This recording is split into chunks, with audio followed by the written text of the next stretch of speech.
Muito bem, muito boa tarde, ouvintes, internautas, telespectador do Porto Alegre 24 horas, iniciando mais uma quarta-feira, esse dia lindo, professor.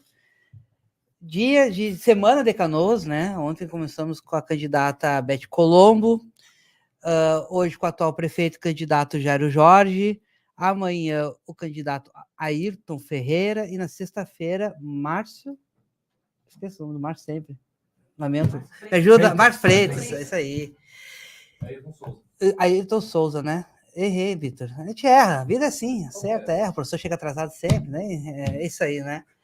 Muito bem, gente, estamos iniciando hoje um bate-papo com o atual candidato e o atual prefeito de Canoas, Jairo Jorge. Boa tarde, Jairo, tudo bem? Boa tarde, Diego. Grande prazer aí conversar contigo, professor Aragon, a gente poder conversar sobre a cidade de Canoas, sobre o presente e o futuro. Obviamente, quando a gente fala de eleição, a gente está olhando para frente, né? Os próximos 4 anos. Então, é um privilégio poder estar aqui com vocês. Lembrando que está sendo vinculado no portal Terra, professor, né? Estamos falando para o Brasil todo, é uma coisa importante, né? O Cibra está conosco e aqui a São Motors também está conosco, né? Nessa série de sabatinas e a Semana de Canoas.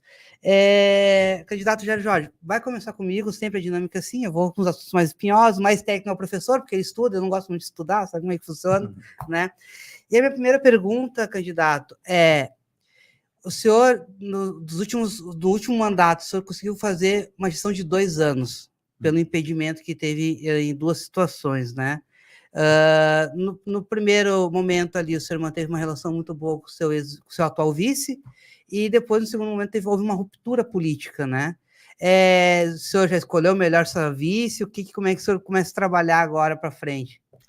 Eu escolhi uma vice que tem uma história, né, de lealdade e uma história também de vínculo com a cidade, né? A vereadora Maria Eunice é a primeira vereadora, tem 5 mulheres que se elegeram vereadoras, e ela é a primeira na história de Canoas que foi reeleita. Isso é prova do bom trabalho que ela fez. Ela foi minha secretária, aliás, muito competente, ela foi secretária de Desenvolvimento Social, atuou na área de assistência social, fez um grande trabalho entre 2013 e 2016, e foi também minha secretária de Estratégia e Inovação, que era uma secretaria que organizava as ações de governo, né, especialmente as obras, o orçamento participativo. Então, é uma pessoa que eu conheço muito bem, tem a marca da lealdade, e acredito que dessa forma a gente vai poder trabalhar juntos a 4 mãos. Eu sempre tive muito respeito por todos os meus vices, né?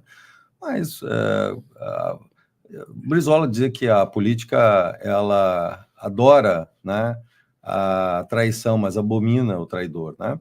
Adora a intriga, adora a disputa, mas abomina, odeia os traidores, aqueles que intrigam. Então, faz parte da política, obviamente, que eu olho para frente, né, estou procurando unir a cidade. De fato, eu vivi um processo muito difícil de injustiças.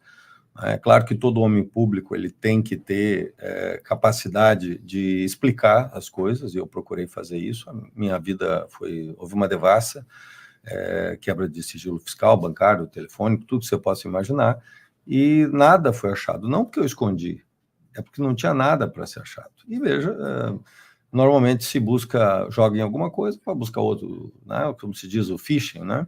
Que é uma estratégia muito utilizada, né? No meu caso, não foi encontrado nada de nada, né?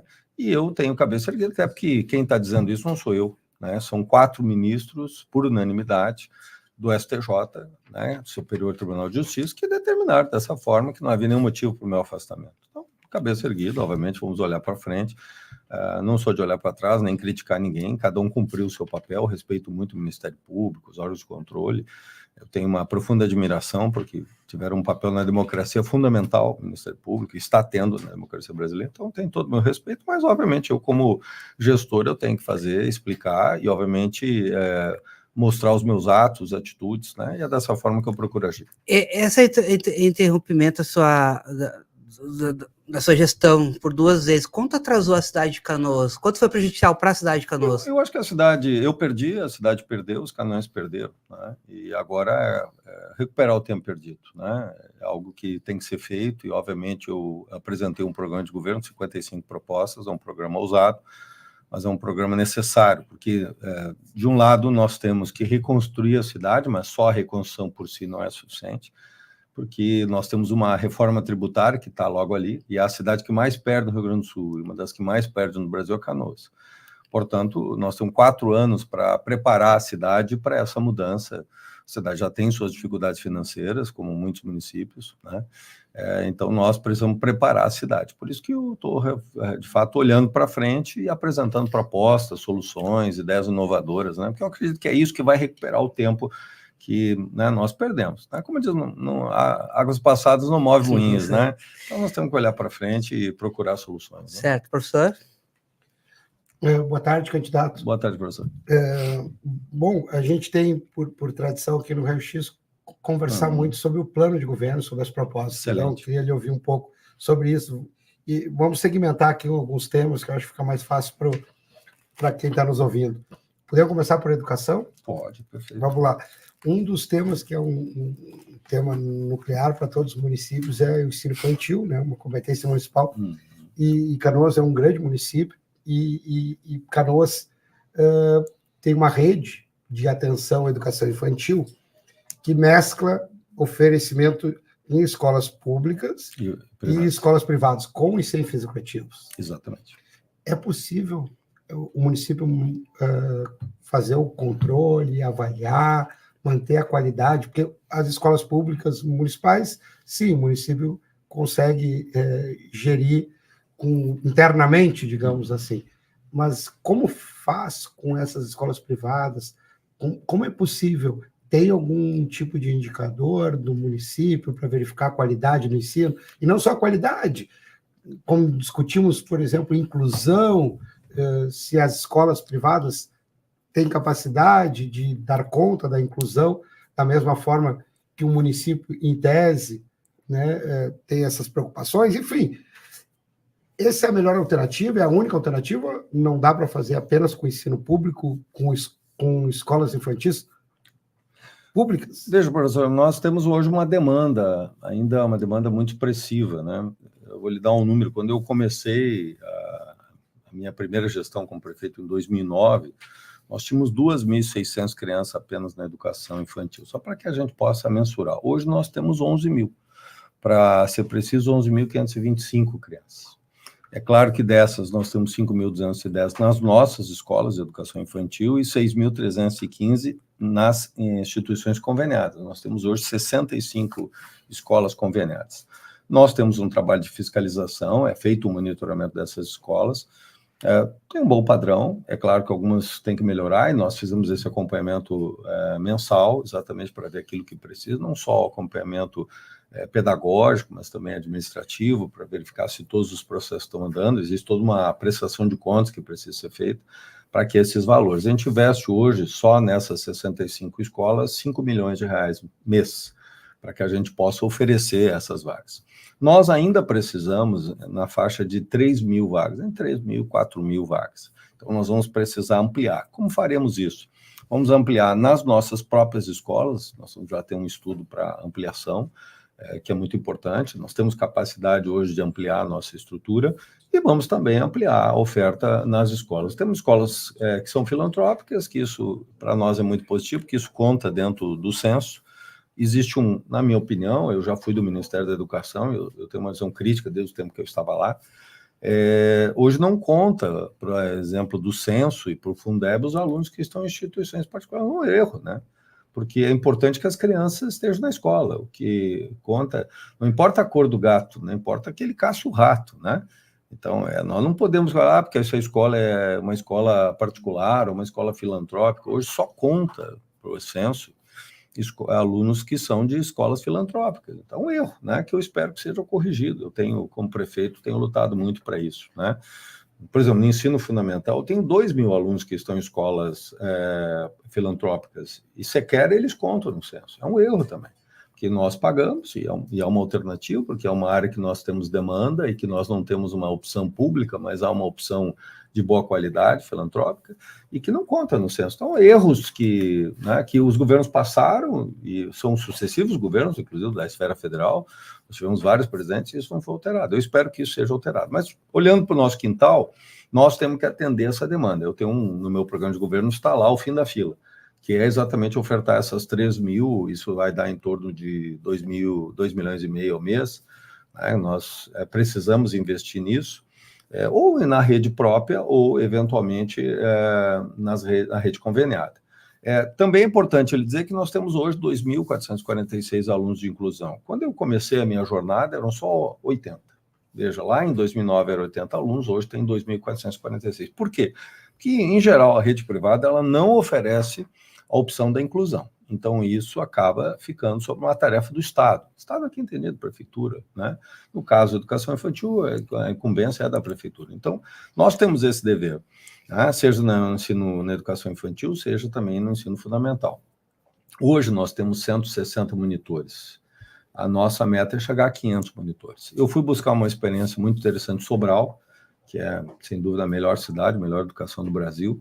Já visitei lá, e uma das experiências que eles utilizaram é a contratação de mães de crianças com deficiência, num meio turno, né? Então, essa monitoria, claro que com um processo de capacitação, formação, você tem uma pessoa que tem toda a dedicação, tem o amor, tem a resiliência, tem a atenção, o resultado deles foi melhor. Eu já tentei várias alternativas, eu considero que essa que eu vi em Sobral é a melhor, porque você traz a comunidade, traz a mãe, traz as famílias, é um complemento de renda, e, ao mesmo tempo, você tem alguém que tem amor. Independente se é seu filho ou é um outro filho, nada melhor do que acompanhar, monitorar e auxiliar na educação do que uma mãe. Que uma mãe é típica, uma mãe que passa, né, por muitos desafios na sua vida, mas nunca abre mão do amor. E acho que isso pode ajudar muito no processo educativo. Então, a nossa meta é ampliar, sim, é uma necessidade, e quem faz isso é o Estado, é a prefeitura, é o poder público, porque é muito difícil o setor privado conseguir acompanhar os desafios que você tem em razão de, obviamente, o custo, né? Você tem, obviamente, o monitor, a monitora, você tem o professor, a professora. Nós temos salas de recursos em todas as nossas escolas do ensino fundamental, que nós temos pedagogos, tem professores. Nós investimos muito na formação dos nossos professores nessa área da inclusão, com especialização, mestrado, então isso ajudou muito. Nós temos uma rede robusta que, claro, precisa ser aperfeiçoada. Candidato, eu vou voltar ao tema educação, mas é que o senhor me deu aí uma brecha para a gente discutir também um modelo de prestação de serviço público. Aqui é um tema que a gente sempre questiona muito, né? Temos uma eleição municipal. Prefeito, candidato à prefeitura, o senhor é prefeito atualmente, mas candidato à prefeitura. Entende que ele é o responsável pela prestação de serviço? Usei o tema da educação, mas a gente pode discutir amplamente saúde, podemos discutir outros setores, onde entra, por exemplo, filantrópicos, ou onde entra a rede privada. Como é possível fazer uma gestão pública municipal com privados inseridos no processo? O senhor falou da fiscalização, mas, de fato, se o senhor tivesse recursos orçamentários, seria todas escolas públicas, ou o senhor continua convencido de que um modelo com parcerias com privados também é benéfico? Qual o seu modelo? Porque é importante a gente entender do ponto de vista mais amplo. O senhor entende que isso é papel do município? Porque a competência mas o município pode prestar de formas diferentes. Quando alguém se candidata, não se candidata com o intuito de fazer o serviço se realizar diretamente, ou não tem nenhum problema com essa relação com privados? Quero entender, assim, é mais uma questão de circunstância, orçamento, ou é uma convicção do senhor essas parcerias? Eu acho, professor, nós temos que ver onde há eficiência, porque o cidadão, a cidadã, não quer saber quem é que paga o olerite, né, quem é o contra-cheque que paga quem atende na saúde ou na educação. Ele quer saber se atende bem, se ele é bem atendido, se é resolutivo o serviço. E aí nós temos que avaliar. Em determinados casos é o Estado, diretamente, a prefeitura é contratando, e em outros locais é você fazendo parcerias, é você trazendo o setor privado. Inclusive, a própria Constituição permite isso, né? Na área da saúde está lá, você pode usar de forma complementar parceria com a filantropia. Então, não há nenhum elemento inconstitucional nisso, há todo um elemento de legalidade. Agora, você precisa ver aonde é mais eficiente o Estado. Existem alguns setores, por exemplo, em que o Estado tem que atuar, por exemplo, segurança pública, né? Você tem que estar, majoritariamente, uma ação do Estado, você pode até ações complementares. Na saúde, nós temos muita coisa que é do Estado, outras coisas são complementares. Na educação, tem ações complementares feitas por instituições.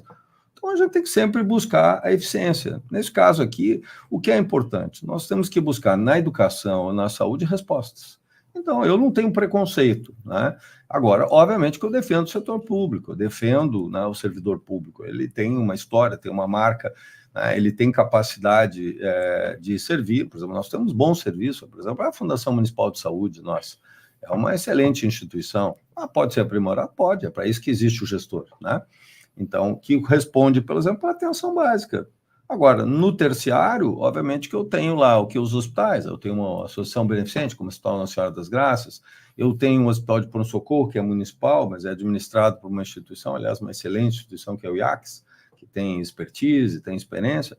Não precisa ser direto, né? Na Fundação Municipal, quem administra diretamente é a Prefeitura, porque a atenção básica é, digamos, a tarefa primeira, né? Agora, naquilo que é complementar, como determina a Constituição, você pode buscar bons parceiros, e eu tenho bons parceiros, né? Como tipo, por exemplo, Mãe de Deus administrou muito bem o Hospital Universitário, fez um excelente trabalho, né? O pronto-socorro também. Durante o período de 6 anos que o Grupo Mãe de Deus trabalhou em Canoas, foi excelente, a população elogiava o trabalho, né? E existe também, importante sempre lembrar, os limites da lei de responsabilidade fiscal, né? Hoje nós temos 44%, 45% no limite, mas para você chegar nos 51% é logo ali. Então, se você absorvesse todos esses servidores, por exemplo, de hospitais como servidores públicos, você arrebentaria o limite prudencial. Então, por isso que você tem que buscar. Agora, claro, você fala bem, tem que ter fiscalização, tem que ter acompanhamento, tem que ter estrutura. E essa estrutura quem é? É o serviço público. Então, você tem que ter um bom serviço público, servidores, uma estrutura de Estado adequada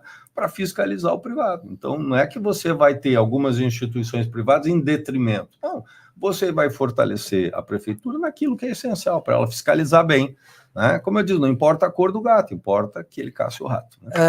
Candidato, eu queria ouvir o senhor falar um pouco, é um tema que a gente está acompanhando muito, é a falta de fiscalização do Estado em evasão escolar. A gente teve há pouco tempo, volto a repetir, o caso da menina Caroline em Guaíba, onde nitidamente o Estado falha, né, quando ele não acompanha a menina de 9 anos, né, e existe várias Carolines pelo Brasil e pelo Rio Grande do Sul, né. Como que se combate a evasão escolar hoje na prefeitura, na gestão pública? Qual o seu projeto para isso? Ele passa por 3 projetos que eu considero que estão lá no nosso programa. Primeiro, o Mais Educação. Quando eu deixei a prefeitura em 2016, tinha Mais Educação. Quando eu voltei, não tinha mais. O Mais Educação, o que é? São atividades no contraturno. Não obrigatório. Um período eu tentei implantar de forma obrigatória e os pais não gostaram. Então, é facultativo, ou seja, para o pai e a mãe que desejarem, né, ter que a criança fique no turno inverso, com atividades esportivas, culturais e reforço escolar, nós vamos retomar em toda a rede. O Mais Educação já foi aplicado no meu governo. Entre o meu primeiro e o segundo governo, nós tivemos muito êxito. A comunidade sabe disso. Acho que isso ajuda muito a enfrentar o problema da evasão, esse acompanhamento das nossas crianças. Segundo, nós vamos criar um projeto chamado Mestre Canoense.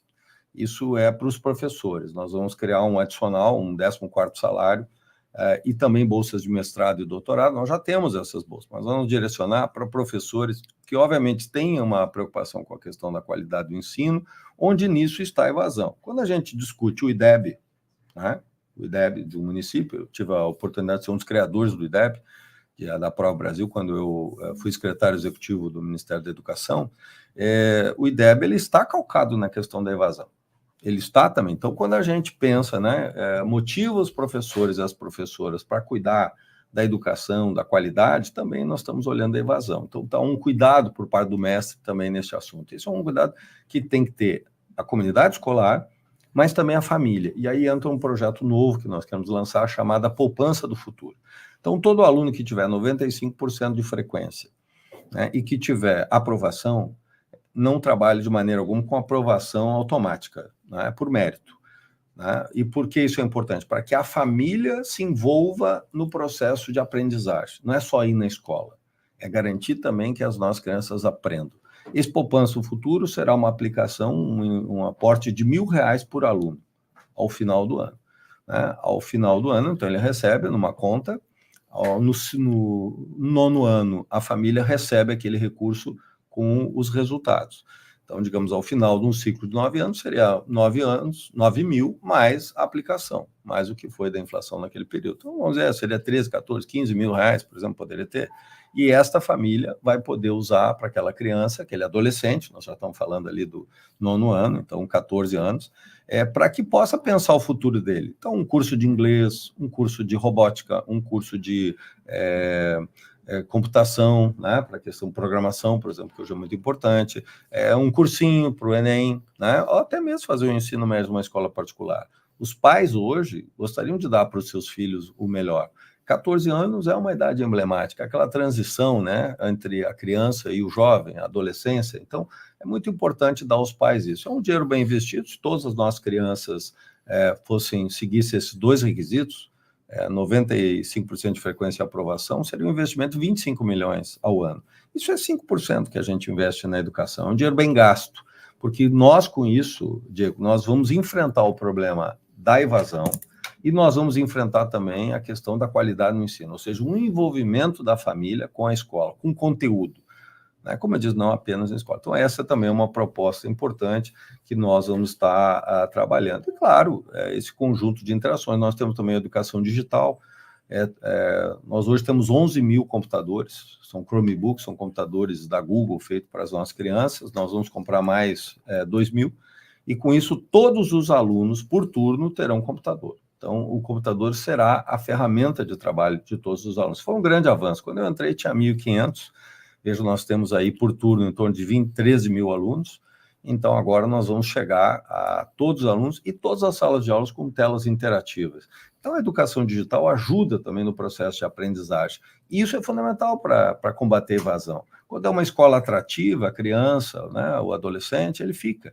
Então, o cuidado também com a gestão, né? Porque todo esse programa que nós vamos fazer do Poupança vai ter também um cuidado, né, para acompanhar, né, as crianças. Mais uma vez, eu falo aqui de Sobral, onde eu visitei, e eles têm um acompanhamento muito simples, mas funciona muito bem. Eles têm um acompanhamento das crianças, né? Todo dia eu passo na sala, vejo quem são as crianças que estão faltando, tem um quadro, a comunidade escolar, a equipe diretiva liga, vai atrás, saber o que aconteceu com a criança.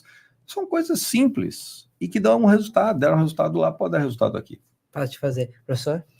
Para a gente finalizar o tema da educação, candidato, o senhor comentou da Constituição, né, e fez referência à Constituição e a possibilidade dos complementares, né, e aí Sim. mencionou a saúde, já chegaremos à saúde. A Constituição prevê, por exemplo, em relação à educação, que a gestão deve ser democrática. Qual é o seu entendimento sobre gestão democrática do ensino? Diretores de escolas municipais devem ser eleitos pela comunidade escolar? Deve ser indicação da prefeitura? Não existe só essas 2 alternativas no mundo, né? Existe uma outra alternativa, que é o que todas as cidades que têm êxito hoje no IDEB adotam, que é através do mérito, professor, né? A eleição, ela tem um aspecto na eleição, mas a democracia não é só meramente o processo eleitoral. O que nós temos ali, a questão democrática, passa por uma escolha a partir de critérios técnicos, né? Não é o prefeito que vai escolher, é a partir de um processo de seleção, né? Onde esse professor chega, né? Eu volto aqui de novo, exemplo Sobral, lá é assim, né? Lá é uma qualidade, é o melhor hoje, o melhor resultado educacional nos últimos anos, que era um valor menor do que Canoas, então eles conseguiram fazer isso lá de 2000 até agora, e conseguiram resultados, e lá, né, existe uma gestão democrática, porque a gestão democrática é o conjunto, é a participação da família, é transparência, é o envolvimento da comunidade escolar, né? A eleição, nós sabemos que existe muitas discussões, se ela é universal, se ela é por segmento, né? Existem várias discussões sobre isso. Então, a proposta que eu defendo, né, que nós já estamos em curso para implantar, é um processo seletivo. É um processo que o professor vai, a partir das suas qualidades, a partir da sua competência, a partir do mérito. Professor da rede. Professor da rede. No caso Sobral, eles permitem até que professores de outras redes possam participar. E que é uma ideia interessante também. Lá, por exemplo, se você é professor da rede estadual, você pode ser diretor de uma escola. Se você é um bom diretor e você no processo seletivo, que passa por várias etapas, né, onde você tem lá a prova, você tem lá a avaliação, tem um conjunto de etapas que são transparentes, é um concurso, né? Professores da rede estadual podem participar, ou até da rede privada, um bom diretor. O importante é que ele tem um compromisso com aquela escola, aquele período ele assume um compromisso, 3 anos, 4 anos, o período do mandato, e ele tem que se dedicar, e ele é avaliado semestralmente se os indicadores estão andando.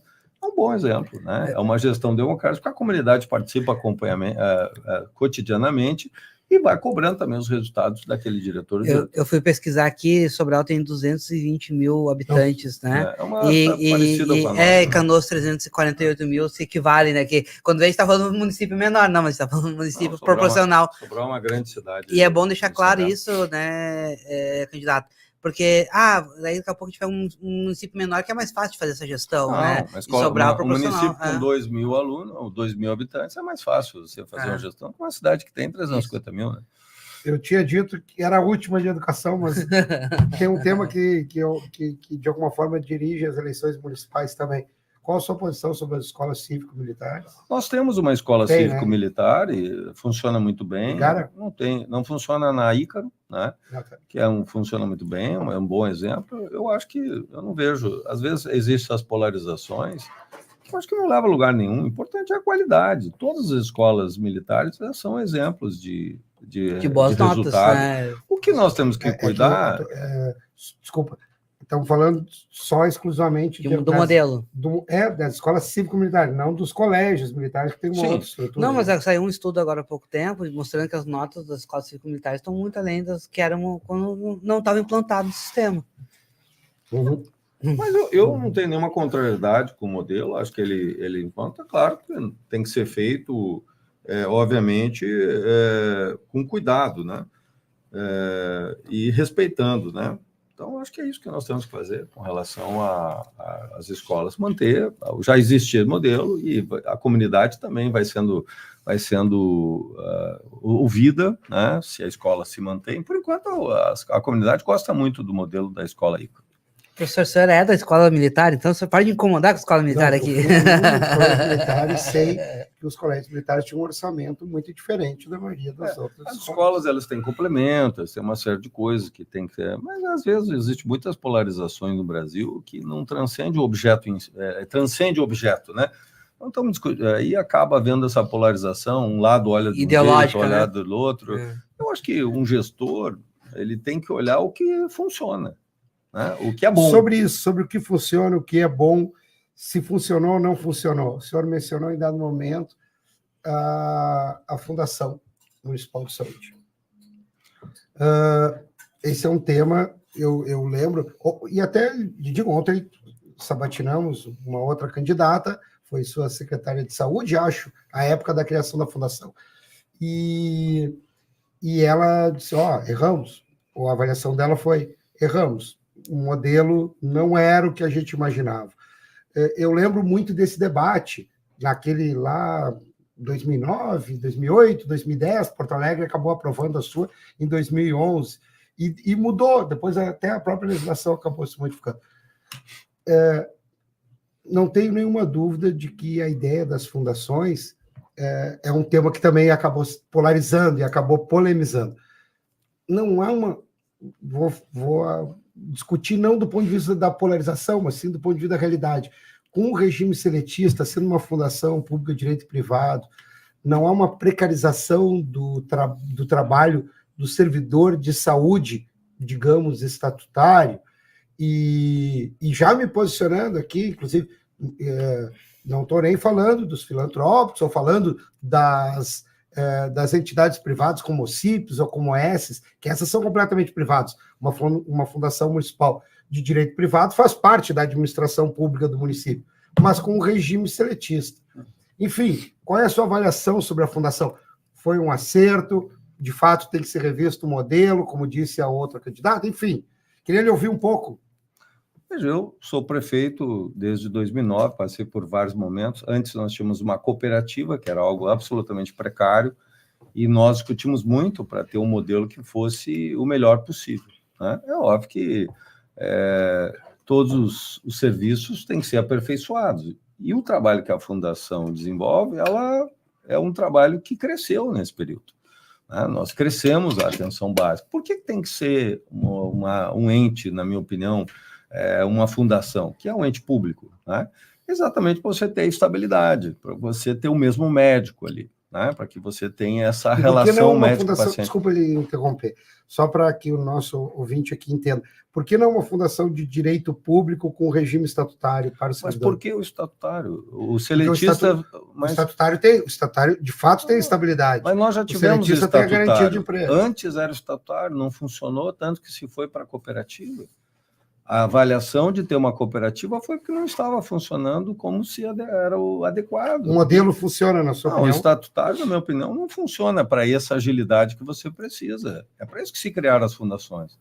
É você querer voltar para o passado, para um modelo que não é suficiente. Você tem que ter contratação de médicos, os médicos têm a sua vida, muitas vezes trocam de cidade, você tem que ter maior agilidade. Agora, qual é o problema da fundação? Você tem instabilidade. Você tem transparência, você tem resultados. Qual é o problema que tem a fundação? Eu não vejo problema algum. Então, a questão é, por que ser uma fundação pública? Né? É porque você tem ali uma estabilidade, o médico está ali exatamente servindo as pessoas, garantindo. Porque há outro modelo, não é voltar para trás, o outro modelo é só 100% privado, como é Porto Alegre. Então, as pessoas têm que assumir o que querem. Quer 100% privado? Diga. Às vezes as pessoas têm vergonha de dizer isso. Não, eu defendo a Fundação Municipal de Saúde. Claro que tem que melhorar a gestão, tem. Por exemplo, para melhorar a gestão, nós vamos implantar inteligência através do Canoas Mais Saúde. A marcação de consultas, exames, procedimentos vai garantir o controle, por exemplo, dos horários de atendimento dos médicos, com isso e das médicas. Nós vamos ter mais eficiência. É isso que nós precisamos, é mais gestão, né? E menos discussão, né? Então, tem que ter mais gestão. E nós vamos melhorar o sistema de atenção básica com isso. Porque hoje as pessoas... Eu criei o teleagendamento. Foi lá, eu que desenvolvi, com a minha equipe, desenvolvi o teleagendamento. Funcionou muito bem. Eu tinha 900 consultas na atenção básica, com cooperativas, que não eram mais, tinham poucos estatutários. Aí, com as cooperativas, nós tínhamos 900 consultas. Sabe o que nós conseguimos, professor Aragão? Nós dobramos as consultas com gestão, sem contratar médicos. Então, é essa eficiência que nós buscamos. Por quê? Porque nós passamos a ter o controle dos horários, dos registros, as pessoas... Como é que a gente vai no médico particular? A gente vai lá e fica esperando? Não, você chega lá e marca. Um é 8 horas, o outro é 8h20, o outro é 8h40, o outro é 9 horas. É assim que funcionava o teleagendamento. As pessoas marcavam as consultas eram previamente marcadas, as pessoas eram avisadas, e obviamente que o médico tinha que seguir aquela escala. Então, é gestão. A gestão é que vai permitir uma eficiência melhor no sistema. E acredito que isso faltou. Eu estava, né? Ano passado, nós já estávamos fazendo a implantação do Canoas Mais Saúde, né? Infelizmente, isso acabou sendo interrompido, que deveria encerrar no dia 30 de novembro a sessão. Então, nós vamos retomar esse processo, que é exatamente ter inteligência, né? Todo um sistema de inteligência artificial, permitindo que a gente tenha um acompanhamento, monitoramento, onde cada cidadão tem que ser olhado, cidadã e cidadão, com a sua individualidade. Acompanhar esse cidadão a sua vida. Faz 3 meses que a pessoa não veio no posto, tem que ter um alerta para ela, saber o que aconteceu, por que ela faltou, né? Informar antes da consulta. Isso é gestão, porque o fato de nós não termos isso, muitas vezes leva a um desperdício. Então,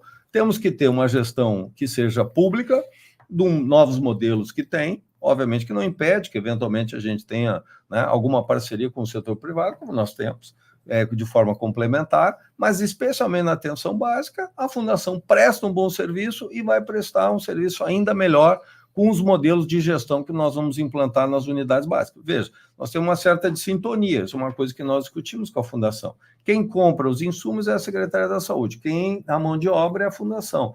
Então, muitas vezes falta o insumo, quem paga o pato é a mão de obra. Então, nós temos que ter capacidade de diálogo e de gestão, inclusive, das unidades básicas de saúde. Isso é gestão, isso é eficiência. Mas o é o que nós temos que buscar. Correto, mas o gestor... E não achar que é o modelo que vai resolver o problema, como se o modelo estatutário fosse resolver o problema. Não resolve.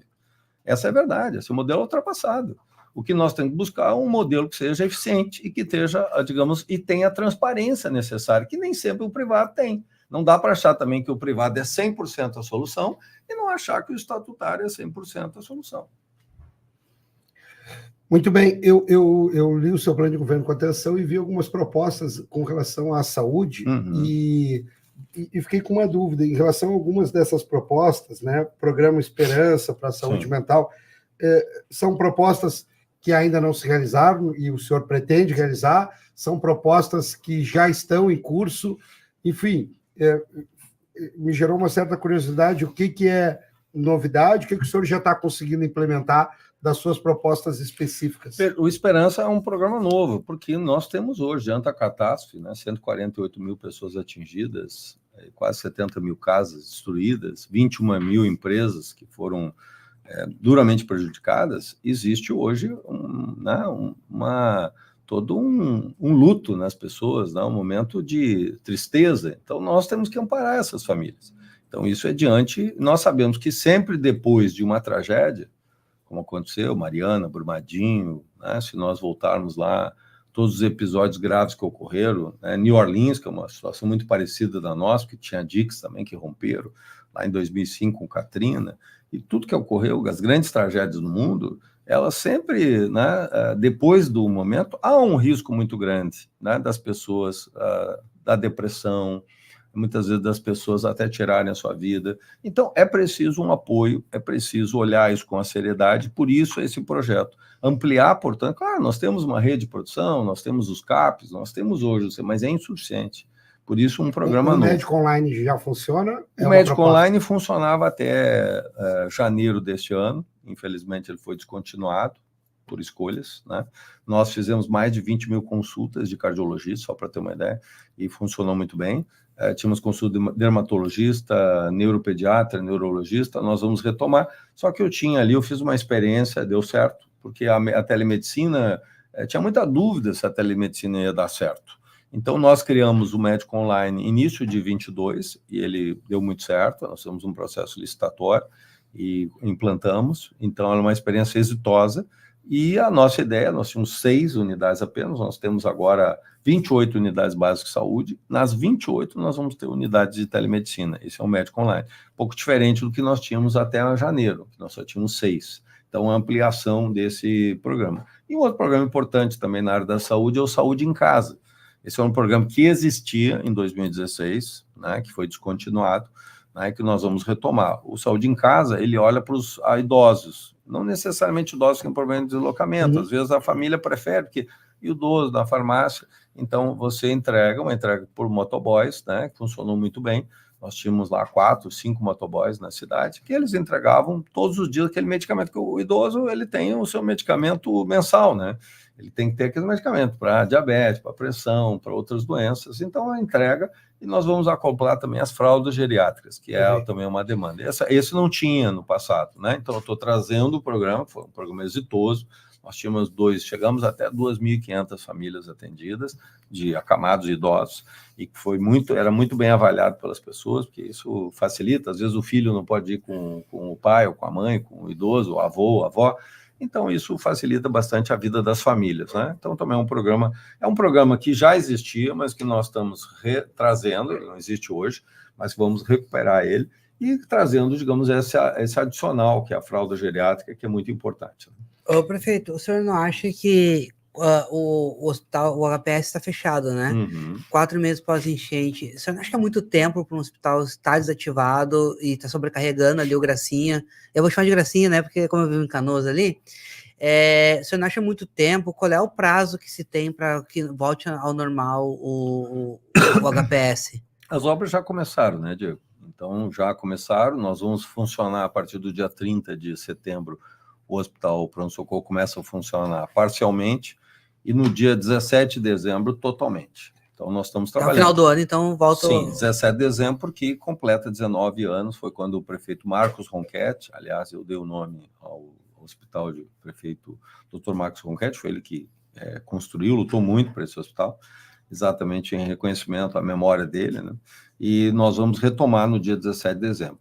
Nós estamos aguardando, houve já a sinalização, porque não tínhamos começado antes, porque nós vamos ter a sinalização que virá o recurso.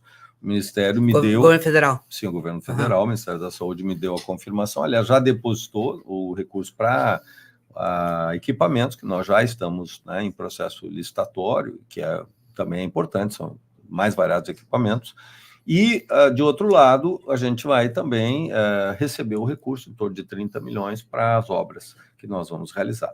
Mas já começamos, já estamos fazendo, já colocamos geradores, já estamos reformando a parte que a população vai utilizar, né? O segundo andar já está reformado, né? Estamos já na fase também vamos fazer alguns ajustes. Então, o segundo andar e uma parte do térreo vai funcionar nesse primeiro momento. Já vamos ter UTI, claro que vamos trabalhar ainda complementarmente com o Hospital Nossa Senhora das Graças. Hoje o pronto-socorro está dentro do Hospital Nossa Senhora das Graças e dessa forma vai funcionar. Nós também discutimos com o Ministério a possibilidade do próprio IACS, que é a entidade que administra, fazer as obras, seria mais rápido. Mas a escolha do Ministério da Saúde foi que a gente faça pela Prefeitura as obras, então nós nos adequamos a isso e vamos fazer dessa maneira. Então, é claro que para começar tinha que ter essa definição, não poderia começar sem ter a clareza do recurso e da forma de fazer. E qual a situação do HU hoje, né? Ele está sob intervenção, mas também tem um processo de cedência, acredito.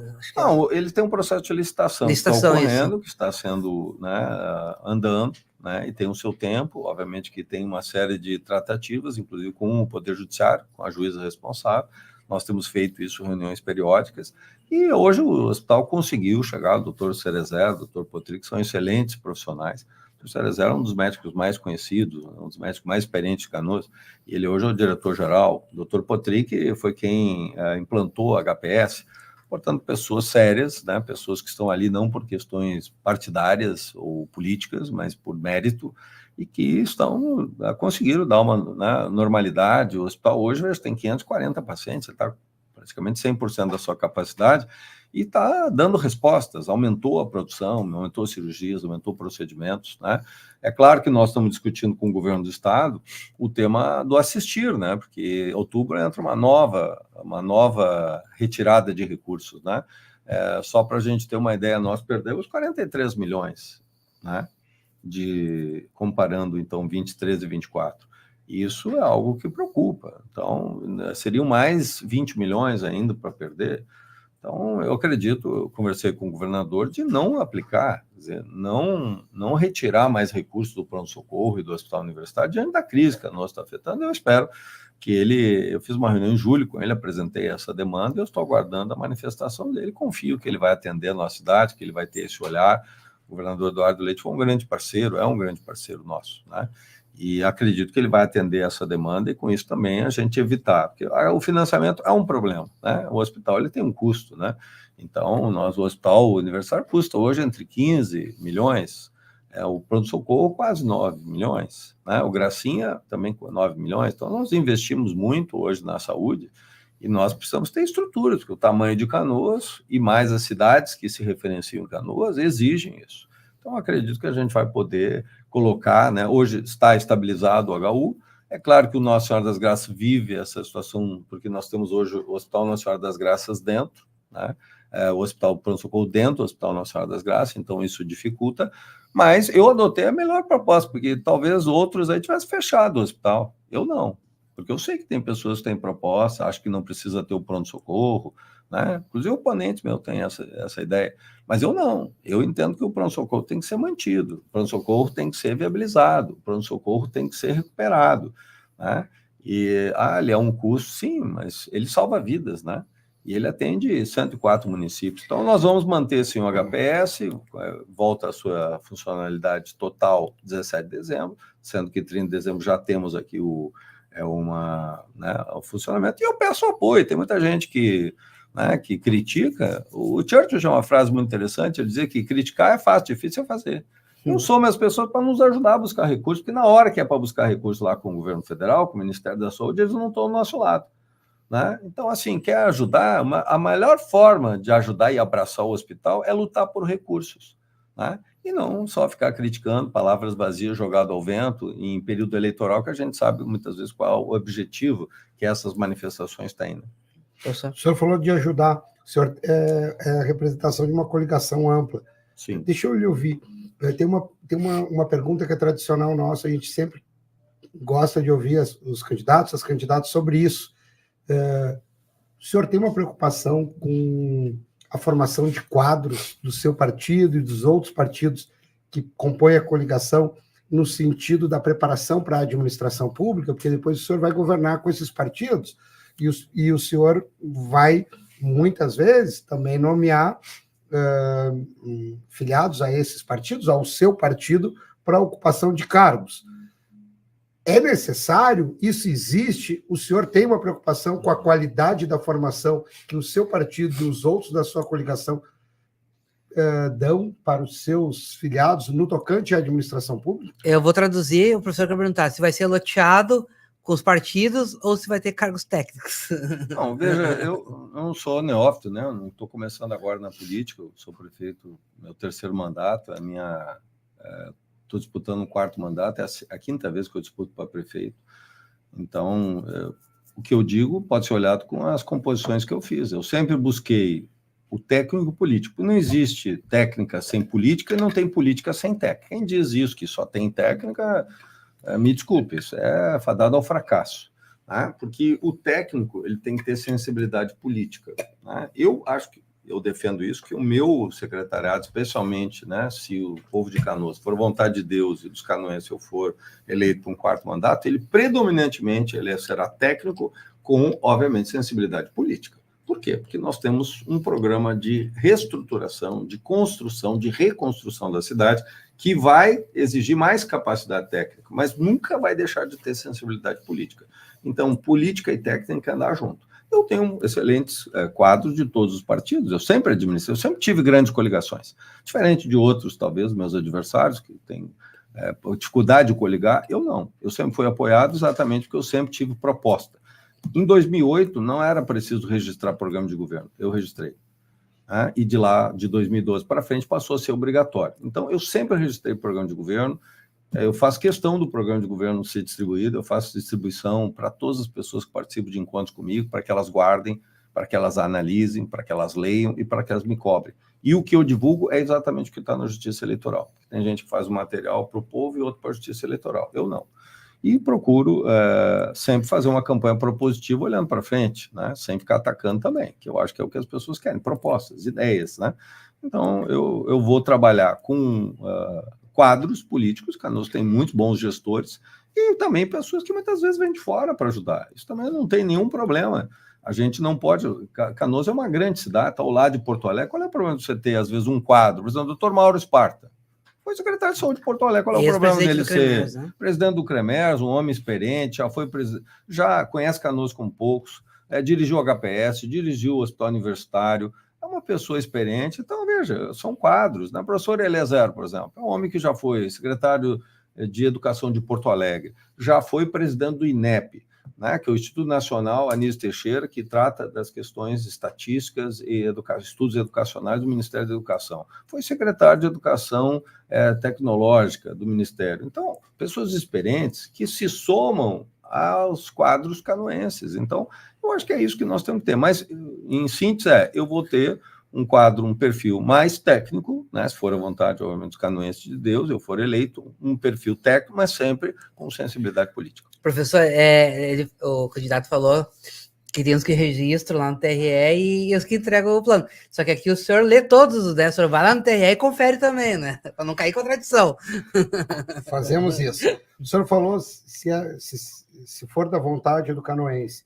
Como é que o senhor vê a população de Canoas com relação à gestão do ponto de vista da participação? Eu li uma proposta do senhor sobre o governo aberto. Sim. Né? Enfim, mas queria entender melhor o que consiste o governo aberto. Transparência, a população poder falar, mas também ter direito a interferir na gestão, se tem e de que forma. É necessário avançar sobre a participação na gestão pública municipal? Qual é a sua posição? E sei que o senhor pode falar bastante sobre isso, mas queria ouvir especificamente sobre o orçamento participativo. Sim. Eu fui convidado para uma prefeitura aberta, esse professor na rua, né? Eu fui convidado para ver como é o modelo. São basicamente duas propostas, a proposta 53 e a proposta 55. 53 é a proposta Prefeitura do Povo, que é, na verdade, a retomada de todos os programas que eu sempre desenvolvi. Né? Desde o meu primeiro governo, eu fiz o Prefeitura na Rua, que é o quê? É a gestão indo nos bairros. As pessoas, quando eu fiz campanha em 2008, as pessoas me diziam muito assim, Jair, os políticos vêm aqui, apertam a nossa mão e depois, quando ganham, nunca mais voltam. O que eu concebi? É um programa em que eu retorno, né, desde que eu fui eleito, eu retornar sempre aos sábados, num dia que as pessoas podem, para não fazer o aceno, não, mas para cumprir o meu papel como prefeito. Eu fui eleito pelas pessoas. Aliás, eu fui eleito para ser prefeito de todos, não só de quem me elegeu. E ao atender as pessoas indiscriminadamente, eu não estou fazendo um ato político, eu estou fazendo uma prestação de serviço. O prefeito vai junto com os secretários para ouvir a crítica. Não é fácil ficar sentado ali e 3, 4 horas ouvindo a crítica. É fácil você dar um discurso e ir embora. Né? Então eu faço isso, fiz 370 edições, né? 150 no meu primeiro governo, 150 no segundo governo, deu 300, e agora 70. Aí tem a pandemia, todas as dificuldades que nós, a enchente. Não posso fazer agora em razão da questão eleitoral, desde o dia 5 de julho, não pode ser feito. Então, né, a nossa ideia é retomar imediatamente a Prefeitura na Rua, tão logo seja possível. De outro lado, também o Prefeitura na Estação, que eu atendo já desde o meu segundo governo. Eu concebi ali na eleição entre o meu primeiro e o segundo governo, na minha reeleição, em que eu atendo desde lá as pessoas na estação do trem, bem cedinho, por volta das 5 horas da manhã. Porque é aquele horário entre as 5 e as 8, a trabalhadora está indo para o seu trabalho, e é uma forma também de ter um contato direto com o prefeito. Então vamos retomar também, vamos manter. O orçamento participativo é a prioridade, ou seja, onde nós vamos investir. Ao invés do prefeito decidir os investimentos, quem decide é a população. E nós fizemos isso muito. Eu tenho um legado hoje, são já mais de 1.250 obras que eu entreguei. Grande parte dessas obras, quem decidiu foi a população. Foi a população através do orçamento participativo que votou, olha, nessa rua, qual é a ordem de asfaltamento? Nós asfaltamos 544 ruas, se não me falha a memória, e essas ruas, elas foram decididas pela população, não foi o prefeito que decidiu. Então, o orçamento está ativo em Canoso, ele ou estava, se descontinuou? Não, ele estava, infelizmente, eu estava fazendo ele em novembro, e se descontinuou porque houve esse afastamento último aí que atrapalhou muito. Estávamos mandando muito bem, com a grande presença, grande participação, e aí houve uma paralisação, e quando eu voltei eu ia retomar, mas aí o que aconteceu? Nós tivemos 30 dias depois, eu voltei no dia 2 de abril, no dia 2 de maio houve a enchente. E era a nossa ideia retomá-lo e fazer entre maio, junho e julho, que é o período até final de junho, que ainda era possível fazer em razão da restrição eleitoral, não foi possível. Mas vamos retomar, inclusive retomar o que nós já havíamos feito, porque não vamos perder aquela participação que foi feita, os votos que foram feitos, nós estávamos discutindo a obra da cidade, vamos complementar o que não foi feito, e todas as obras que foram ali vão ser validadas, né, já para, se, como eu disse, for a vontade dos canoenses, já para o primeiro ano de gestão como obras do orçamento participativo. E vamos também utilizar a parte digital, que a Prefeitura, que é um mecanismo digital, uma prefeitura digital, para também estimular. Tem gente que não gosta de ir em reunião, mas tem boas contribuições, pode usar as redes sociais, pode usar o celular, pode interagir, né? E, de outro lado, o governo aberto, que é o máximo de transparência, né? Então, a gente sempre teve uma política bem ousada. Eu acho que foi a primeira cidade aqui do Rio Grande do Sul a fazer a transmissão ao vivo das licitações, que foi bastante inovador. Fiz em 2010, só para a gente ter uma ideia. Não é à toa que em 2015 o Ministério Público Federal deu nota máxima para nós, a cidade com maior transparência, né? A própria Controladoria Geral da União, num ranking, nos colocou como uma das cidades mais transparentes em 2016. Então, a gente fez, de fato, né, o quê? Ampliar os mecanismos. Hoje eu tenho uma ouvidoria, foi um avanço, né?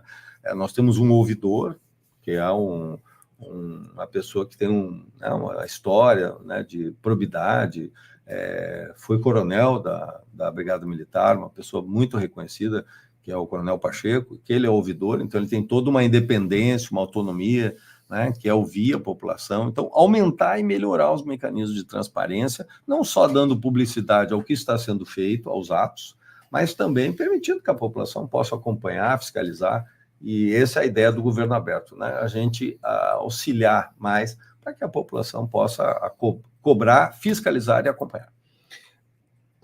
Candidato, o senhor falou, né, um dos motivos também da impossibilidade da retomada em relação ao OP, e então quero tratar do tema da inundação, da enchente. O senhor tem propostas tanto com relação à proteção da cidade, quanto com a reconstrução municipal. Mas eu queria, antes de lhe ouvir diretamente sobre isso, como candidato e também como prefeito, a gestão municipal, o enfrentamento da inundação, agiu de forma adequada, poderia ter sido mais preventiva, enfim, qual a sua avaliação da atuação do governo municipal com relação à inundação no município de Canoas. Veja, o Martin Luther King tem uma frase muito interessante, ele diz o seguinte: talvez não tenhamos feito o melhor, mas lutamos para que o melhor fosse feito. Nós procuramos fazer tudo aquilo que era possível, tudo aquilo que era necessário, a partir, né, desse trauma que nós vivemos, dessa catástrofe, né?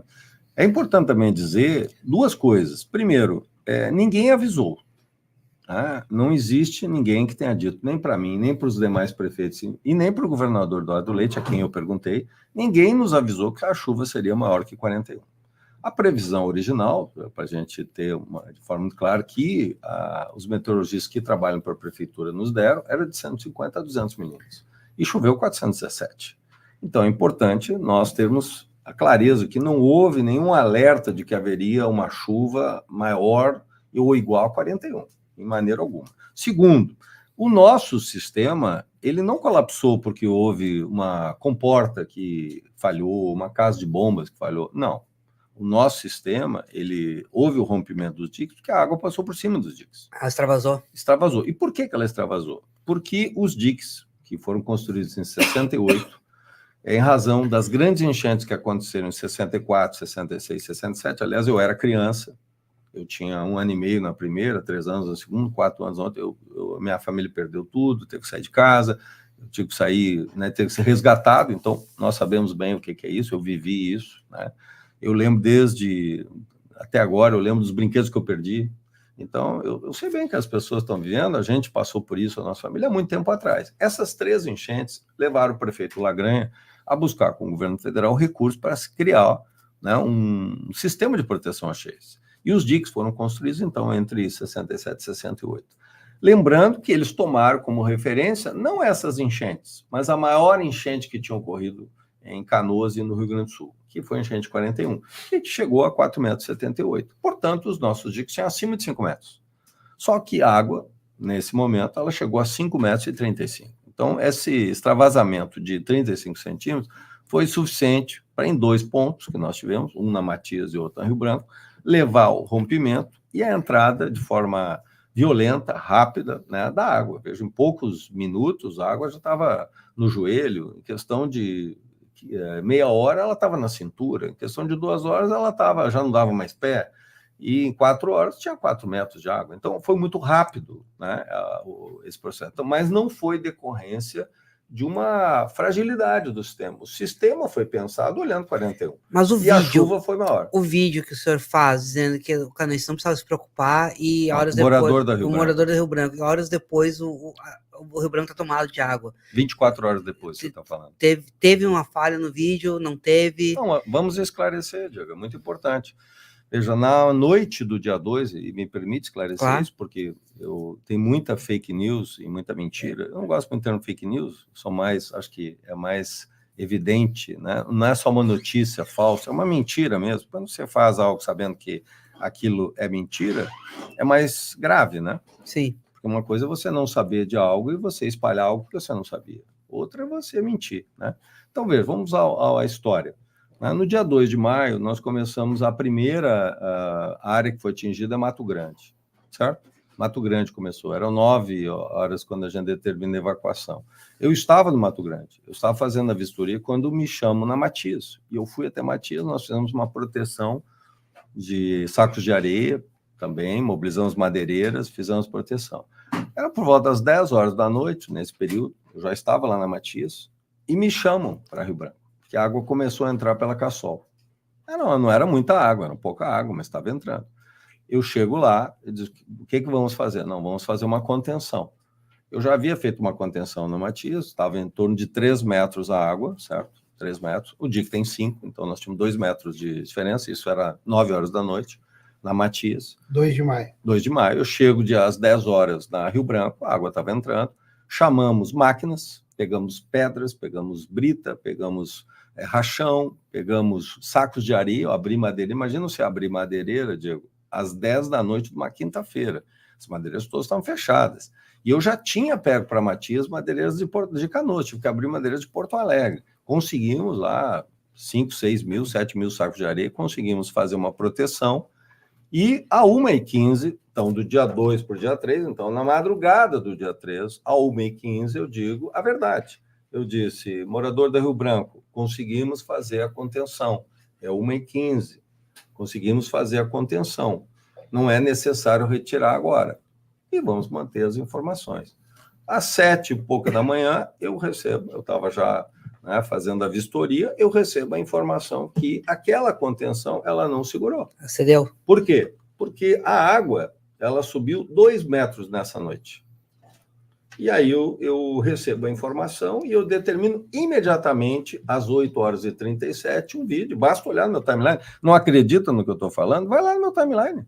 Parece que tem o Google. Vai lá, verifica e você vai ver que no meu timeline está às 8h37, uma live, não um vídeo, uma live informando. Sai. Como é que você faz a evacuação?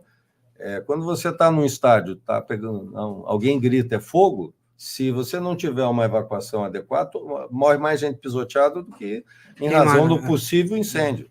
Então, você tem que ter evacuação. O que nós? 3 de outubro, eu peço lá, 3 de outubro, General Câmara, Hermes da Fonseca, Mauá, e durante o dia nós fomos ampliando até às 17 horas, quando nós pedimos evacuação de todo o lado oeste. Isso está nas redes sociais da Prefeitura e nas minhas. Então, pode conferir tudo que eu estou dizendo aqui, que está lá. Bom, às 8h37, pede evacuação da Rio Branco. Aí eu estou terminando essa live, era um pouquinho antes das 9h, me liga o pessoal da Matias. Prefeito, a água passou por cima do dique. Eu disse, não é possível. Eu fui ontem, estava 3 metros, como é que subiu 2 metros? Subiu 2 metros. A mesma água que levou essa contenção e que gerou isso, 2 metros de altura, também chegou a extravasar. Aí lá na Matias Velho, eu dei o alerta de evacuação às 10h04. Do dia 3 de maio. Do 3 de maio. Importante lembrar isso. E fizemos uma contenção lá de saco de areia também. Eu vejo hoje gente me atacando, mas na hora de carregar saco de areia, está fazendo live e está fazendo vídeo para me atacar. Por que não ajudaram? Por que não foram lá na Rio Branco me ajudar? Por que não foram na Matias? Eu não estava sozinho, eu tinha 200, 300, 400 voluntários. Nós colocamos 10 mil sacos de areia na Matias, conseguimos fazer uma contenção. O que foi importante isso? No caso da Matias, nós conseguimos uma contenção que permitiu 18 horas para as pessoas evacuarem. Quando é que rompeu o dique? Na Rio Branco rompeu às 2 da manhã, certo? E na Matias às 4 da manhã. O que acontece? Eles pegam aquele meu vídeo, que é do dia 3, certo? 3 de maio, a 1h15, lembrando que o rompimento foi dia 4, às 2 horas, e eles dizem que aquele vídeo foi feito no mesmo dia, na mesma hora, ou seja, 45 minutos antes da evacuação, eu teria feito o vídeo. Não, mas aquele vídeo é de 24 horas. Encostaram um vídeo no outro, então. Exatamente. E esqueceram que tinha um vídeo no meio, uma live no meio, onde pede evacuação. Então, é mentira. Eu pedi evacuação, sim, não é nem a prefeitura, eu pedi evacuação, está lá, vai no meu timeline, às 8h37, dia 3 de maio. Esse vídeo é um vídeo do 3 de maio a 1h15. E eu falei a verdade, porque é assim que a gente tem que fazer, não é espalhar o pânico, mas também não é botar panos quentes. Eu falei a verdade, porque foi fruto de trabalho. E não só eu, quero agradecer os voluntários que estavam comigo lá. Muita gente boa foi para lá para ajudar, pessoa que não tem nada a ver com a prefeitura, e foram lá e são testemunhos do que eu estou dizendo. Então, hoje, claro, tem as pessoas que estão muito abaladas porque perderam tudo, claro que sim. Mas, veja, cada um tem a sua responsabilidade. Eu não fujo das minhas. Sim. Eu procurei fazer, a gente acerta, a gente erra. Você não consegue fazer tudo, porque você está num momento de dificuldade. Inclusive, a prefeitura perdeu sua força de trabalho. Metade dos meus funcionários foram atingidos. Nós perdemos caminhão, perdemos máquina, por exemplo, toda a minha parte de recuperação de asfalto, todas as máquinas foram inundadas. Tanto que eu tive que agora, para fazer o tapa-buraco, contratar uma empresa para o lado oeste, uma empresa para o lado leste, para nós fazer o tapa-buraco, porque todos os equipamentos da prefeitura nós perdemos com a enchente. Então, é importante entender isso, que, claro, a gente procurou fazer o melhor, procuramos valorizar os voluntários, procuramos fazer as coisas adequadas. Mas é importante explicar isso, porque criaram esse fake news. Eu não tenho nenhum problema com a crítica, porque, veja, tem pessoas que acham que poderiam fazer de um jeito ou do outro. Claro, isso faz parte. O que eu não aceito é mentira. Porque a ideia de repetir 1000 vezes uma mentira para ela virar verdade, aliás, uma frase do Goebbels, que era o publicitário do Hitler, não combina com democracia, Então, vamos fazer a crítica política, a crítica administrativa aqui. Aí cada um vai fazer a sua defesa. Candidato, acho que o senhor fez os comentários aí sobre o que de fato aconteceu lá, enfim, Mas eu queria lhe ouvir assim, que lições deixa para o candidato Jair Jorge o acontecido ao longo de 2024, especialmente do ponto de vista, agora sim, pensando na reconstrução. Porque eu venho observando que muitos municípios, em Porto Alegre, vem utilizando de uma prática que é contratar consultorias privadas para ajudar no processo de reconstrução. Os holandeses. Como o senhor entende que deve ser gerida essa reconstrução? De fato, são necessárias essas consultorias privadas? Não, enfim, há outros mecanismos, as universidades, enfim, que lições deixa o acontecido e, principalmente, como prevenir, como pensar um processo onde o município esteja mais preparado para um enfrentamento, não dessa natureza, que é muito extraordinário, mas enfrentamentos dessas naturezas que se repetirão? Veja, eu acho que a gente tem muitas lições, por exemplo, uma delas que a gente aprendeu, e acho que nem é preciso, né? Nós estamos já fazendo. Eu sou prefeito, então eu não vou esperar, né? Eu já estou fazendo. Eu vim agora, antes do nosso encontro aqui, eu estava numa reunião de monitoramento. Eu faço isso semanalmente e diariamente eu monitoro com os secretários. Nós estamos fazendo a licitação dos DICs. Nós vamos lançar na sexta-feira o alteamento, a elevação em mais 2 metros do DIC da Matias e o conserto da parte definitiva de onde rompeu. 7 metros? 7 metros. Nós estamos seguindo esse princípio. Ali naquela cota, a gente chama cota 7, né? Então, a gente poder ter essa garantia. Vou fazer o mesmo na Rio Branco. Nós já vamos começar agora. Já começou a parte de recuperação, uma parte tinha sido fragilizada, já estamos recuperando. Só uma coisa que eu lembrei, desculpa, candidato. O senhor tem uma secretaria de... reconstrução. Não, o senhor tinha uma secretaria antes da enchente de... Resiliência climática. Resiliência climática, o senhor foi um dos pioneiros no Brasil nisso, né? Foi um pioneiro do Brasil, criamos em 2 de maio do ano passado. Sim, só para... Um ano antes do episódio. Veja, e aí nós vamos altear também a Rio Branco, vamos construir um dique na Cassol, tipo o Muro da Mauá aqui, que possa proteger aquela região, e vamos fazer o alteamento do dique da Rio Branco em toda sua extensão, começa na Guilherme Michel e vai até a Irineu Carvalho Braga, até o Quinto Comar. Então, nós temos uma área bastante extensa, é um investimento. Hoje, só no dique da Rio Branco, nós estamos estimando aí, provavelmente, uns 75 milhões, 74, 75, na Matias, 75 milhões. Se o senhor quiser falar também como está a relação com a União, com o Estado, há uma boa relação em relação muito positiva, recursos? Tanto com o governo, nós já recebemos mais de 120 milhões do governo federal, recebemos também em torno de 10 milhões do governo estadual, mas não tem uma grande parceria com o governador Eduardo Leite, com o presidente Lula. E agora já há uma sinalização, há uma aprovação de 1 bi, aproximadamente, tanto por parte do governo, o governo estadual 50 milhões e do governo federal 990 milhões para essas obras. E nós vamos começar a fazer essas obras. Eu já tenho recursos que vêm da Corsan, na parceria da Prefeitura com a Corsan, então nós vamos começar. Então, altear o dique da Matias, altear o dique da Rio Branco, isso vai dar a segurança que as pessoas precisam. Por que eu sou tão enfático nisso?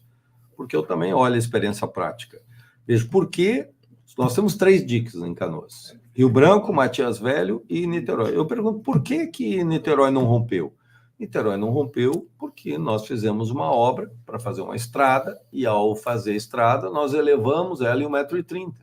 A água ficou a 30 centímetros de extravasar, não extravasou. Portanto, Niterói não houve o rompimento do dique. Não está houve... se referindo a qual estrada? Foi feita uma avenida na frente, em cima do dique, para ligar um parque, 2,5 km. Uma obra parceria que eu fiz com o governador Eduardo Leite. Eu pedi um recurso para fazer um parque, e para chegar no parque tinha que fazer uma estrada. E para fazer a estrada tinha que elevar o dique. E ao elevar o dique eu protegi. Veja, eu não fiz a estrada para proteger, eu fiz uma estrada para acessar o parque. Um grande parque de 80 hectares nas margens do Rio Gravataí, protegendo a mata ciliar do Rio Gravataí, e ao mesmo tempo as pessoas têm uma área de lazer. E esse projeto, metade era para o parque, metade para a estrada. Nós investimos 17 milhões na estrada, levamos 1,30 m e a base aérea de Canoas não foi inundada, porque se tivesse rompido, Niterói tinha 4 metros de água, a base aérea tinha inundado A Vila Fernandes tinha inundado, a parte baixa de Nossa Senhora das Graças tinha sido inundado, e não foi inundado porque foi feita uma obra. Se a obra do 1,30 m resultou nessa proteção, né, significa que os 2 metros que nós temos lá é o suficiente para proteger a cidade. Então, nós, na minha opinião, nós temos que ter mais ação do que conversa, porque eu vejo essa conversa de obras desde 2013. Eu queria lembrar que em 2009 eu defendi que a 448 se tornasse um dique. Eu perdi esse debate. A gente foi contra, porque ali tinha um parque, não podia ter movimentação de terra, se gastou muito mais e não se protegeu. A água não passou por cima da 448. Se a 448 fosse um dique, a água não tinha entrado na São Luís, nem na Matias, nem na Harmonia, nem na Mato Grande, nem no Fátima, nem na Rio Branco. Hoje ninguém pergunta quem foi contra. Mas seria interessante voltar por que foi contra, né? Se perdeu isso. Então, eu acredito muito, né, na força do trabalho. Então, deu certo lá, vamos fazer essas obras. Também nós vamos lançar agora, né, nós vamos provavelmente lançar agora, na sexta-feira, também o edital do Mato Grande, porque nós vamos fazer, eu já estou com um projeto executivo pronto, aliás, estava pronto ano passado, não consegui esse recurso, mas isso serviu para conseguir agora, e o governo entendeu, o governo federal, que é importante. Na época não houve esse entendimento, mas agora houve, e nós vamos lançar também o edital de construção dos diques do Mato Grande, que é um projeto também muito importante, porque o dique do Mato Grande não protege só o Mato Grande, protege também a Harmonia e a Matias, porque a água entra pela Mato Grande e chega também na Matias e na Harmonia. Então, por isso que nós vamos fazer. E, por fim, né, além das 2 obras importantes, que é a modernização das 8 casas de bombas, né, também motores anfíbios, todo um sistema de automatização, colocação de geradores, elevação dos painéis elétricos acima da onde a água chegou, tudo isso é importante. E, por fim, uma outra obra também que é necessária, nós já estamos fazendo os estudos, ainda não tenho estudo hidrológico nem no anteprojeto, esse tudo que eu falei nós já temos. Por exemplo, a modernização de casas e bombas eu devo concluir agora, provavelmente agora na sexta-feira, e devemos lançar a licitação na semana que vem. Então, vejo que nós estamos bem adiantados. A gente aproveitou esses 4 meses exatamente para avançar. Então, claro, não tem nenhuma crítica a você contratar ninguém, mas o que eu acho que a gente tem capacidade técnica, nós apanhamos, a gente viu, né, a gente aprendeu, por exemplo, claro, isso é mais para adiante, mas uma coisa que eu aprendi... O município tem capacidade técnica? Tem capacidade, eu tenho excelentes engenheiros e engenheiras, eles estão trabalhando muito, e nós vamos lançar, veja, provavelmente você é a primeira cidade a começar as obras. Eu devo começar segunda-feira a reparação definitiva do dique da Rio Branco. Então, você é a primeira cidade, eu já estou em obra nesse momento, é importante dizer isso, que é reparar um outro trecho que foi danificado. Então, nós vamos começar, a primeira cidade está começando com obras. Não dá para nós esperar passar 3, 4 meses. Eu sou prefeito até 31 de dezembro, meu mandato, e eu estou fazendo e farei, né? Embora, obviamente, tem gente que não gosta muito disso. A prefeitura já está com ar de normalidade a cidade, ou ainda como é que recupera a autoestima do canoense agora? Eu acho que é um processo, né, Diego? Isso é um processo, não se recupera a cidade. Claro, nós já temos hoje, nós vamos chegar agora, início de setembro, a 80 das 83 escolas em funcionamento. Até setembro eu quero já estar com a totalidade, ou quase a totalidade. Nós temos hoje já, vamos chegar agora a 12 das 15 unidades, também início de setembro, das unidades de saúde do lado oeste, voltando à normalidade. Isso é importante. O HPS voltando à normalidade. A minha ideia é em setembro, até final de setembro, voltar às UPAs, as 2. Então, nós estamos também assim. Isso é que vai dar normalidade. A recuperação dos equipamentos. Nós temos que, por exemplo, agora eu tenho uma frente de trabalho, são 3 frentes simultâneas para consertar os buracos. Buracos do lado oeste por causa da enchente, buracos do lado leste por grande movimentação de veículos. Então, 2 frentes, né, 2 empresas que estão atuando, são 6 frentes simultâneas, 3 de cada lado, para que a gente possa fazer a recuperação. Aí tem a Nazário, Guilherme Michel, várias ruas, né, a Vitor Barreto, Inconfidência, várias vias que nós tivemos muito problema. Então, vamos recuperando essas vias. Isso é que vai dar normalidade, é com trabalho, é fazendo as coisas acontecer. Nós somos a única cidade que continua distribuindo cesta básica, a única cidade hoje, né, que tem centros de distribuição, e vamos continuar, e isso é muito importante, porque a fome, ela está presente, as dificuldades continuam presentes, né? Tem gente que é contra fazer isso, mas veja, são as pessoas mais necessitadas, são 216 mil cestas básicas que a gente distribuiu até agora.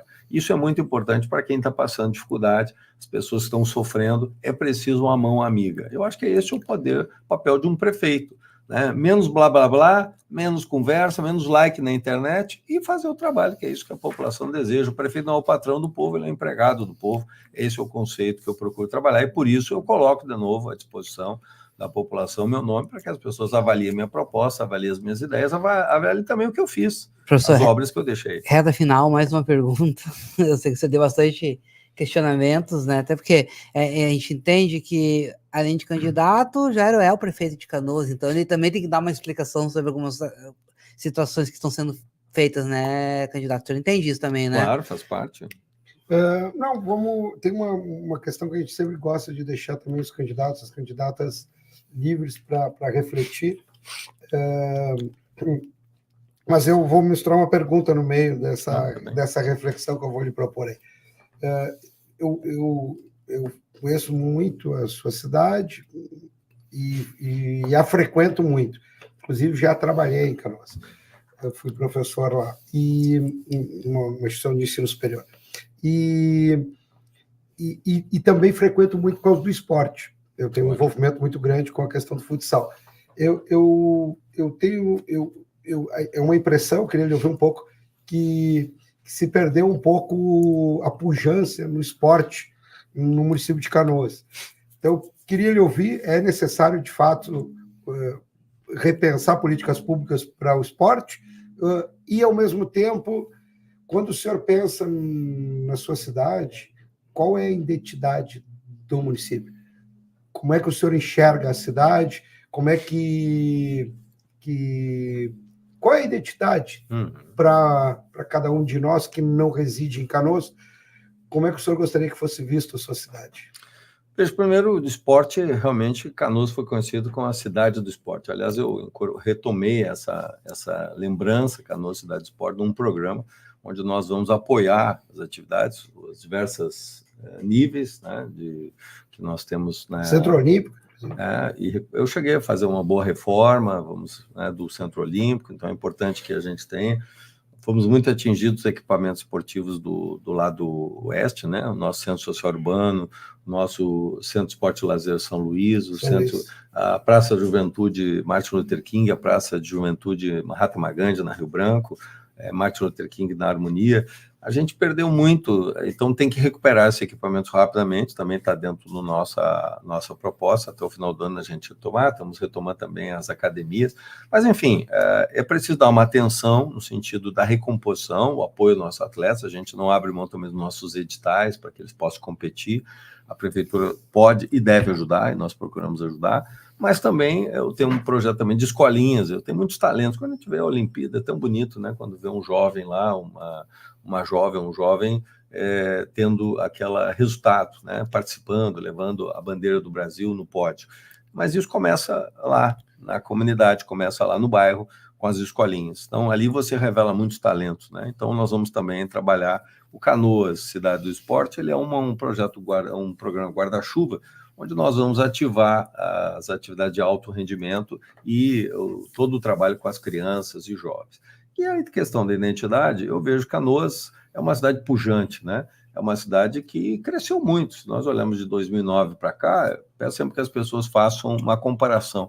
Lembre como era Canoas antes de 2008, né? E como é Canoas hoje. Canoas cresceu, por exemplo, o próprio shopping, né, que nós trouxemos. Veja, eu fui lá no Rio, buscar a Multiplan para que eles fizessem projeto junto com os empreendedores.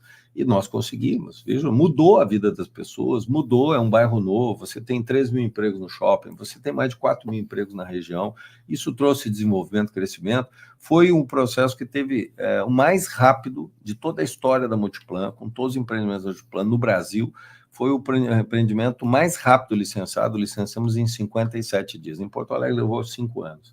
Nós fizemos em 57 dias, por isso tem o shopping, por isso teve os investimentos. Então, vamos trazer mais, né, progresso, mais desenvolvimento. Minha meta é trazer 100 empresas entre o Parque Canoas de Inovação e o Parque Industrial Jorge Lana, para que a gente possa trazer mais desenvolvimento, progresso, empregos para a cidade, porque nós, como eu disse, nós vamos ser a cidade mais atingida com a reforma tributária, então nós temos que ter capacidade de projetar, trazer gente para morar em Canoas, mais pessoas vindo para cá, os canoenses ter melhores empregos, ter melhor renda, e dessa forma, né, a gente ser cada vez mais reconhecido como uma cidade pujante. Veja, nós perdemos, a nossa população perdeu as casas, perdeu os carros, perdeu os móveis eletrodomésticos, né, as roupas, sapatos, mas não perdeu os sonhos, nem perdeu a esperança. É uma cidade resiliente, uma cidade forte, uma cidade pujante, e é esse espírito, né?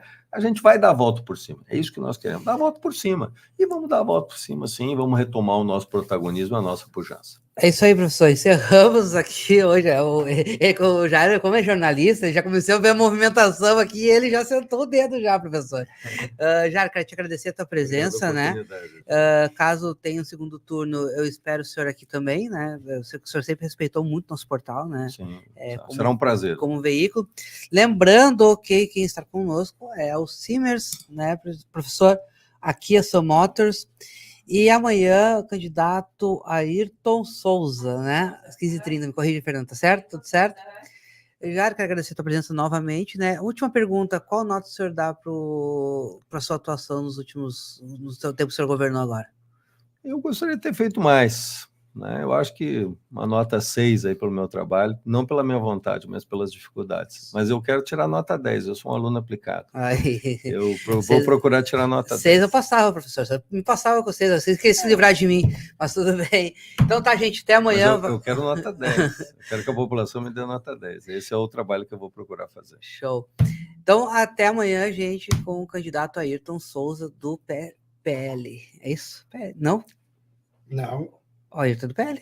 Uau, candidato aí. Ah, viu? O senhor está errado, professor. Eu vou encher a boca para dizer que o senhor está errado, né? Se o senhor quiser essa esquerda que o senhor defende, o senhor está errado. Né? Então tá, gente, até amanhã, valeu. Obrigado. Vamos fazer a fotinha aqui, Fernando, para encerrar.